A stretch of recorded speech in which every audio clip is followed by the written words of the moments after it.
Hi అండి, నమస్తే. Welcome to cook with Manju. ఇవాళ మనం ఎన్నో పోషకాలతో నిండినటువంటి ఉసిరికాయలతోటి ఉసిరికాయ పప్పు ప్రిపేర్ చేసుకుందాం. చాలా అంటే చాలా బాగుంటుంది. టేస్ట్ అయితేనంటే రైస్లోకి బాగుంటుంది, అలాగే చపాతీలోకి, జొన్న రొట్టెలోకి కూడా తీసుకోవచ్చు. చాలా బాగుంటుంది. ఎలా ప్రిపేర్ చేయాలో చూద్దాము. ఇక్కడ ఉసిరికాయలు వచ్చేసి నేను 7-8 ఉసిరికాయలు తీసుకున్నాను. ఈ ఉసిరికాయలను ఒకసారి కడిగేసుకోండి. కడుక్కొని తడేమి లేకుండా మంచిగా తుడుచుకొని గింజలు తీసేసి చిన్న చిన్న ముక్కలుగా కట్ చేసుకోండి. పచ్చిమిర్చి వచ్చేసి ఒక 15 పచ్చిమిర్చి తీసుకున్నాను నేను ఇక్కడ. తర్వాత ఇప్పుడు మనం కట్ చేసి పెట్టేసుకున్న ఉసిరికాయలను మిక్సీ జార్లోకి వేసుకోవాలి. ఈ ఉసిరికాయలతో పాటు పచ్చిమిర్చిని కూడా వేసుకొని మిక్సీ పట్టేసుకోవాలి. ఇలా మిక్సీ పట్టుకోవాలన్నమాట. మిక్సీ పట్టుకొని పక్కన పెట్టేసుకుందాము. ఇప్పుడు ఒక కప్పు కందిపప్పు తీసుకోవాలి. ఈ కందిపప్పును ముందుగా ఒక బౌల్లోకి వేసుకుందాము. పప్పును బౌల్లోకి వేసేసుకున్న తర్వాత ఈ పప్పుని ఇప్పుడు మనం ఒక 2 సార్లు కడిగేసుకోవాలి. పప్పుని ఇలా బాగా కడుక్కున్న తర్వాత ఇప్పుడు కుక్కర్ తీసేసుకొని కుక్కర్లోకి 1 టీ స్పూన్ దాకా ఆయిల్ వేసుకోవాలి.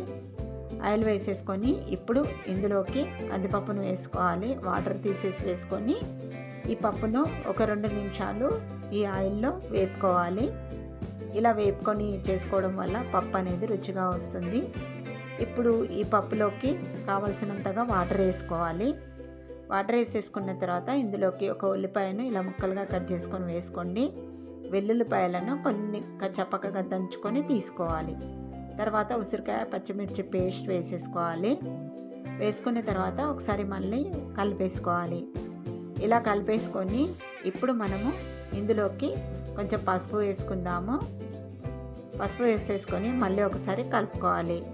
కలిపేసుకున్న తర్వాత ఇప్పుడు ఇందులోకి కావలసినంతగా వాటరు అడ్జస్ట్ చేసుకోండి. తర్వాత ఇప్పుడు కరివేపాకు వేసుకుందాము. కరివేపాకు వేసేసుకున్న తర్వాత ఒక 3 విజిల్స్ వచ్చేంత వరకు ఈ పప్పునైతే ఉడికించుకోవాలి. పప్పు ఇలా ఉడకాలి. ఇలా ఉడికినాక ఇప్పుడు ఇందులోకి 1 టీ స్పూన్ దాకా ఉప్పు వేసుకోవాలి. ఉప్పు వేసేసుకున్న తర్వాత ఈ పప్పు గుత్తితోటి మనం ఈ పప్పునంతా కూడా మంచిగా రుబ్బుకోవాలి. మెత్తగా రుబ్బాలన్నమాట. మనము ఈ ఉసిరికాయ పప్పు చేస్తున్నాం కదండి, ఇందులో మనము చింతపండు అనేది వేయొద్దు అనమాట.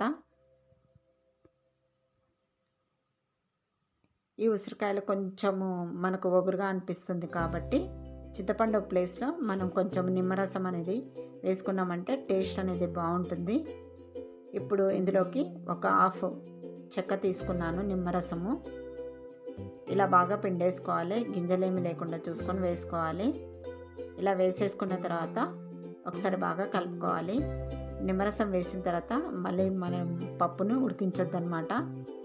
ఇలా కలిపేసుకున్న తర్వాత ఇదంతా ఒక బౌల్లోకి వేసేసుకొని తర్వాత పోపు వేసేసుకోవాలి. పోపు కోసం తగినంతగా ఆయిల్ వేసుకొని ఇందులోకి జీలకర్ర, ఆవాలు వేసుకోవాలి. ఎండుమిరపకాయలు వేసుకోవాలి. ఆ తర్వాత కరివేపాకు కూడా వేసేసుకోవాలి. వెల్లుల్లిపాయలు వేసుకోవాలి. వెల్లుల్లిపాయలు బాగా వేగాలి పోపులో, అప్పుడే రుచి అనేది బాగుంటుంది. ఇప్పుడు కరివేపాకు కూడా వేసుకున్నాం కదా, పోపును మంచిగా వేగనివ్వాలి. పోపు బాగా వేగిన తర్వాతనే ఇప్పుడు ఇందులోకి కొంచెం పసుపు వేసుకోవాలి. పసుపు వేసేసుకొని పోపు మంచిగా రెడీ అయిన తర్వాత పప్పులో వేసేసుకోవాలి.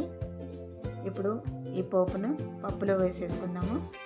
చాలా అంటే చాలా బాగుంటుంది ఈ ఉసిరికాయ పప్పు. ఇలా పచ్చిమిర్చితో చేయండి, రుచి అయితే అదిరిపోతుందండి. ఒక్కసారి మీరు ప్రిపేర్ చేసుకున్నారంటే మళ్ళీ ప్రిపేర్ చేసుకుంటారు. అంత బాగుంటుంది ఈ పప్పు అయితేనంటే. మరి మీకు నచ్చితే తప్పకుండా ట్రై చేసి ఎలా వచ్చిందో కామెంట్ చేయండి. మరిన్ని ఇంట్రెస్టింగ్ వీడియోస్ కోసం ప్లీజ్ నా ఛానల్ని సబ్స్క్రైబ్ చేయండి. అలాగే లైక్ ఇవ్వడం అయితే మర్చిపోకండి. ప్లీజ్ అండి, సపోర్ట్ చేస్తుండండి. Thanks for watching my video.